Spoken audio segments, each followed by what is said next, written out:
योगी हुकूमत ने उत्तर प्रदेश के मदारिस में कौमी तराने को लाजमी करार देने के बाद एक नया फैसला लिया है। रियासती हुकूमत अब नए मदारिस को ग्रांट फराहम नहीं करेगी। खबर रिसा एजेंसी ANI के मुताबिक योगी हुकूमत ने रियासती काबीना की इस तजवीज को कबूल कर लिया है, जिसमें कहा गया था कि नए मदारिस को ग्रांट की फहरिस्त से निकाल दिया जाए। ये फैसला 17 मई को लिया गया।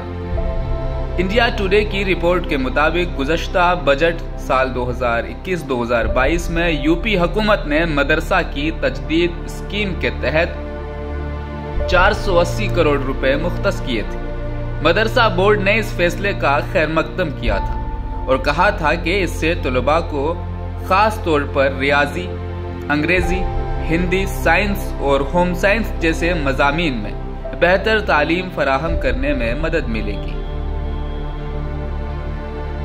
उत्तर प्रदेश मदरसा एजुकेशनल काउंसिल के मुताबिक इस वक्त रियासत में 19,213 मदारिस चल रहे हैं, जिनमें से 14,677 मदारिस प्राइमरी और जूनियर हाई स्कूल की सतह पर है। इस मदरसा में रियाजी, होम साइंस, फलसफा, अमूमी अलूम, साइंस, उर्दू, फारसी, अरबी अदब, अंग्रेजी, कंप्यूटर जैसे बहुत से मज़ामीन पढ़ाए जाते हैं।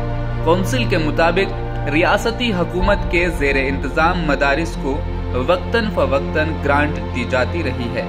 इस तरह की ग्रांट हासिल करने के लिए मदारिस को पहले एक तजवीज़ भेजनी पड़ती है, जिसका हुकूमती सतह पर जायज़ा लिया जाता है और इसके बाद ग्रांट देने के अहकामात जारी किए गए हैं। काउंसिल के मुताबिक इस वक्त रियासत में 560 ऐसे मदारिस हैं जिन्हें सरकारी ग्रांट मिल रही है।